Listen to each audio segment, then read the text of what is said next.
Chelsea Damon is the author of I Thought This Would Make Me Happy: How to Fight Less, Forgive Faster, and Cultivate Joy in Your Marriage, which is due to be released, or it was released just a few days ago. Is that right, Chelsea? Yeah, on August 6th, so just about a week or so now. Yeah, Congratulations for that thank book. you. I love the title. And also for publishing an article in Authority magazine about how get like 5 tips for a happy, loving marriage that will last. Yeah. You and Josh, while you were dating, determined that your marriage would be different. Different in what ways? Yeah, so before we even got married, we decided that divorce just wasn't going to be an option for us as we were talking about marriage, of course.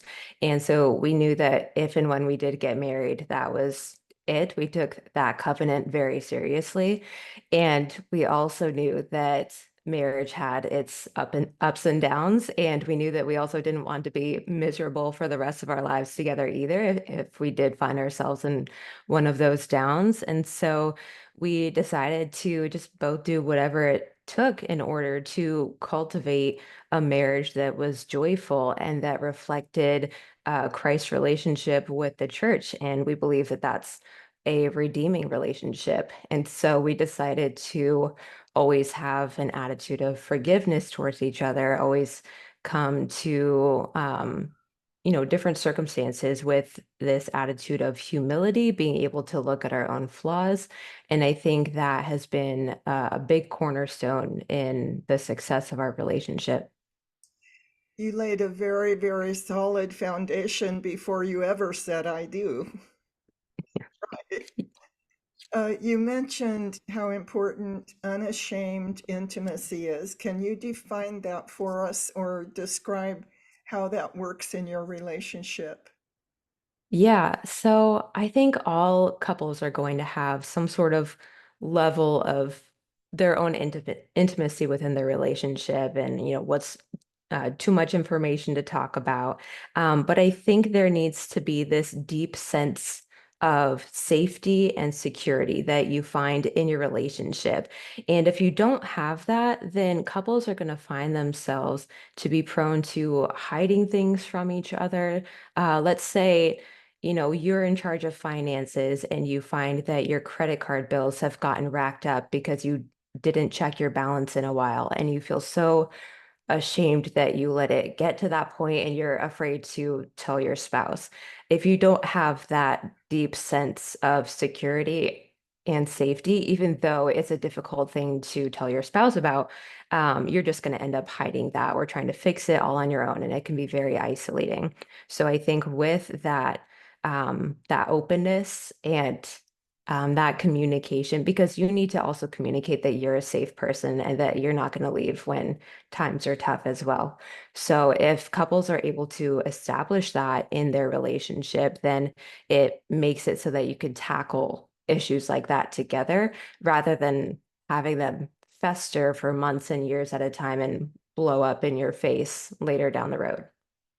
Such a great policy. And I find that if couples don't have a comfortable, deep level of intimacy and sharing, they end up confiding in someone inappropriate. Yeah, that can definitely be the case, especially if they are there to make you feel good about yourself or always are kind of confirming your own biases and what you already believe. So, yeah, that can definitely be a dangerous pitfall.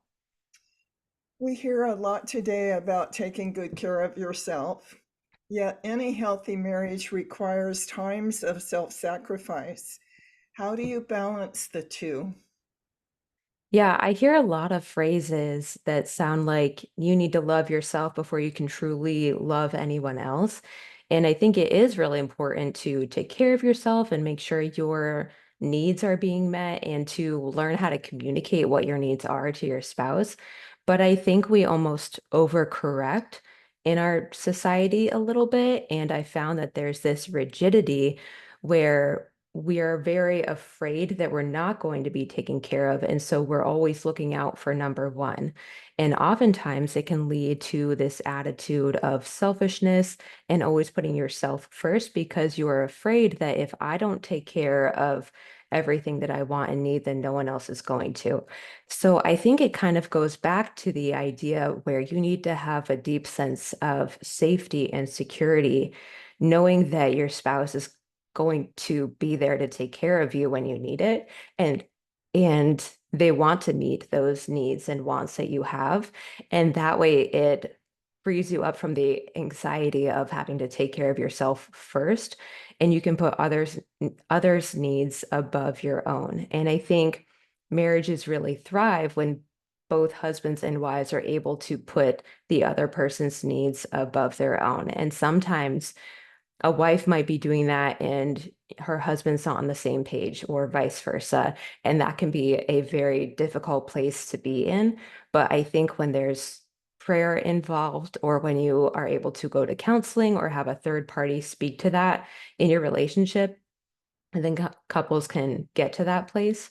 So yeah, that's what I'm talking about when it comes to that self-sacrificial service. It really, when done by both parties, that's when it's really done well.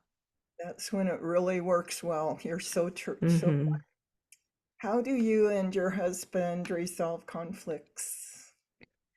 Yeah, so it's been a long time coming. When we were very young and first married, we got married when we were 21. And, I had a very passive personality, and he was much more direct. And I think that's just kind of how we were raised. And so he would come to me and just talk to me about things that he was frustrated about. And I would think, oh no, there's something wrong with me. I'm like, I need to hide it or try to like resolve it as quickly as possible.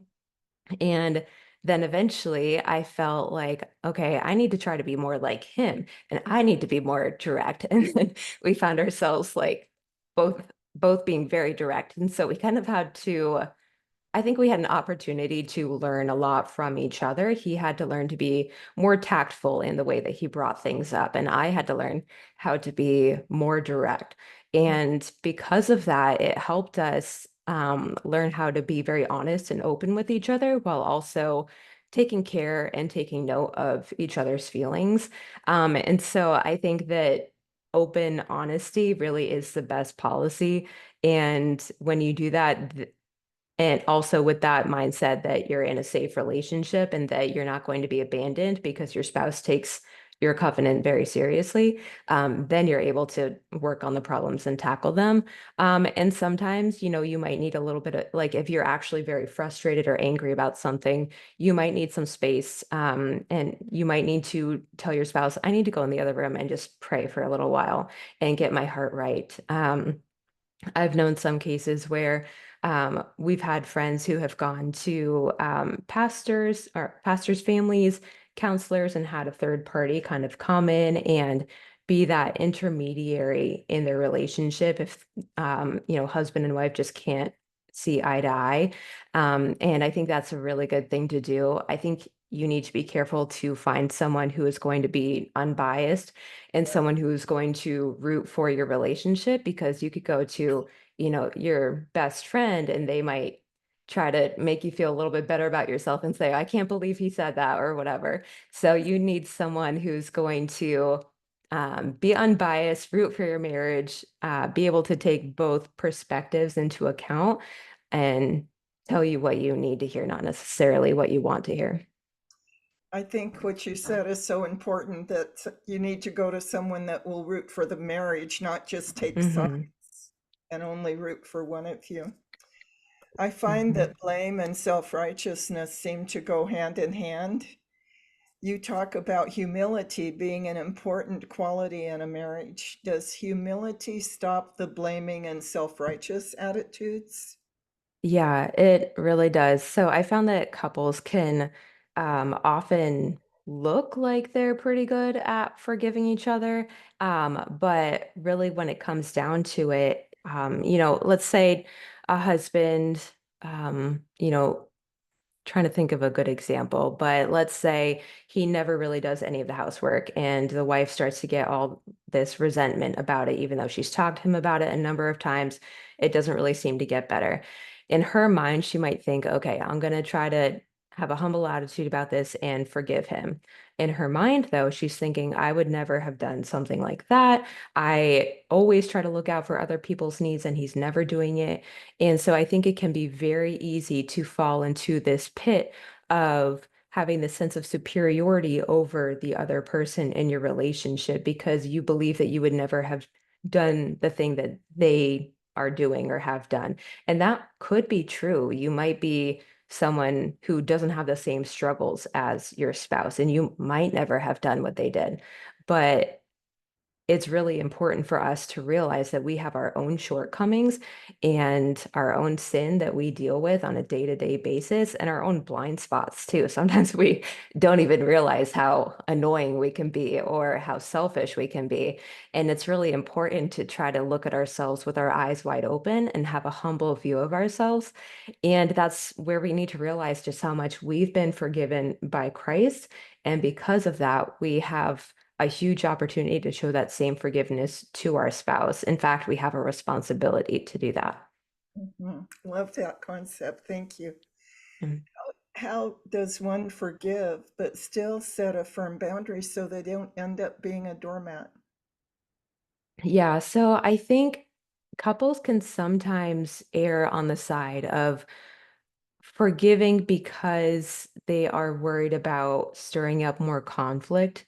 And sometimes couples try to forgive because it helps them feel better about themselves.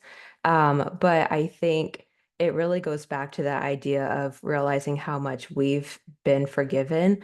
And when we are able to understand that, and first you need to understand how flawed you are without the grace of Christ and without Christ in your life. Once you're able to understand that, then you can be so grateful for the forgiveness in your life and in turn give that to your spouse. And, in my book, I talk about this idea of a mudslide, where if pain and hurt in your marriage is like this mudslide coming down a hill and it's taking out trees and buildings in its path, then being able to forgive your spouse for whatever the issue is like a ravine that swallows up that big mudslide and it stops that destruction that was headed its way. So, um, yeah, so if we're able to forgive our spouse, then it really puts a stop to all the hurt that would happen and the sense of superiority that would happen or the arguments that would happen. How do you know when a boundary is needed? And then how do you set an appropriate boundary? Yeah, I think you can base that off scripture and what scripture says are the roles for husbands and wives.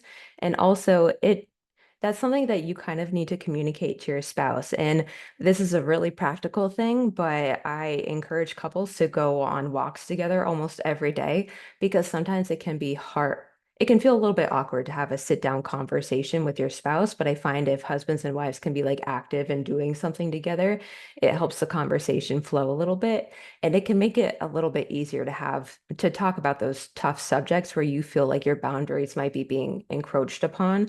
And I find it also really helpful to be able to talk about how your spouse's actions make you feel. Like when you come home late from work, it makes me feel unseen because you aren't thinking about the fact that I've had a very busy day with the kids and I'm exhausted. And when you come home on time, it makes me feel like I can rely on you. It makes me, it gives me relief from everything else that I'm handling. And I think it's really important to come to those conversations, giving your spouse the benefit of the doubt. You probably didn't intend to hurt me, but this is how it's making me feel. So I think it is really important to set those boundaries and communicate what you need and why you need it to your spouse.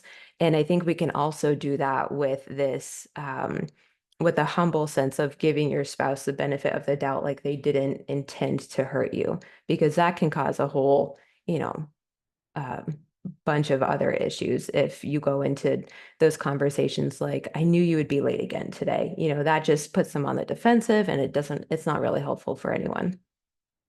I, I'm glad you're stressing how important it is to assume the best of your partner when you approach a difficult subject. By first assuming the best, it makes it so much easier for your partner to hear what you have to say. Yeah.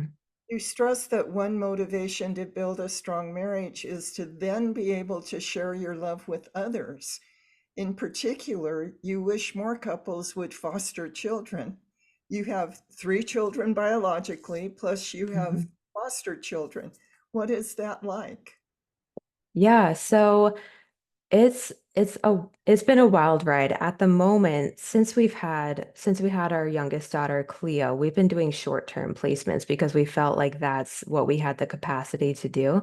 And so that's when we essentially babysit for foster families and we'll have their kids over for a week or a weekend at a time. And in my mind, that's kind of a ministry that I can do for foster families. But we have also fostered long-term, and that was a complete whirlwind. When we had our first placement a couple of years ago, we only had two bio kids at the time, and then we got a sibling set in foster care. So we doubled our number of kids overnight, Wow. and yeah, it was crazy. And it's people don't always realize that you get a phone call from your foster agency or DSS. You have to tell them right then or there or within the hour, yes or no with very limited information, and then the kids could be at your house within a couple hours. So that's what happened to us. We said yes at 8 o'clock, and the kids were at our house by midnight. And they didn't know a whole lot about the kids, but there ended up being a lot of trauma with their case and a lot of behavioral issues that were not their fault at all. There was a Mhm. lot that happened in their background. But we had so much training going into that and 30 hours of education and courses that we had to take in order to prepare for that. And I feel like nothing could have prepared us for what it was actually like. And especially bringing that into the dynamic of your own family. Our kids haven't been trained on this and they're experiencing it for the first time. And it was a really hard time for us. And Josh and I really had to learn how to lean on each other during that. And there would be times when, my fuse would be really short and I would just feel this sense of frustration. And he would have to recognize that in me and have extra grace towards me, even though I might be being short with him or with the kids. He would be able to recognize that and say, I feel like you're having a hard time right now. Why don't you go take a nap or something like that? And so we had to learn how to extend that extra grace towards each other. And towards the kids as well. And so it really helped us to have that strong foundation. And I talk about this sense of generosity in the book because I think that having a happy marriage isn't necessarily the end goal that we should be looking for. I think once we've built the foundation of a strong, healthy marriage, we can then show the excess of that love to the people in our community. And so it's this idea of not letting it stop at you and your spouse and your family, but extending it even further. And I think that's really hard to do if you and your spouse are in a rocky place. If you're thinking about the fight that you had last night, you're not going to feel in a good place. You're not going to feel like you're in a good place mentally to go take care of someone that has a high level of needs or give extra to the people in your community. You're going to be worrying about trying to make it better with your spouse, or you're going to feel like you're walking on eggshells. So it's a sense of, okay, let's build the foundation for a strong, happy, healthy marriage, and then let's not let it stop there. One of the concepts that I really believe in is that we as parents are the first marriage teachers for our children. They learn Hmm. about marriage from us, first of all. And by fostering children, you're giving them a look at a healthy marriage, probably for the first time in their lives. And Hmm. I've never heard the concept of babysitting temporarily to give foster families a break from Hmm. foster children. That that sounds like a wonderful idea without taking on a long term foster. Hmm. I appreciate everything you're doing and what you're bringing to the world. Chelsea is so valuable. Chelsea can be found on her website, chelseadamon.com. That's CHELSEADAMON.com. And that website is where wives and moms are encouraged in healthy, Christ centered lives and relationships. Thank you so much for all the good you are bringing to the world, and for you and Josh for doing the hard work of building a healthy, happy, joyful, lasting marriage. Yeah, thank you so much, Nancy. Thank you for having me. It was great talking. Oh, it was wonderful to see you. I hope the rest of your day goes really well, Chelsea. Thank you. You too. Bye bye. Bye.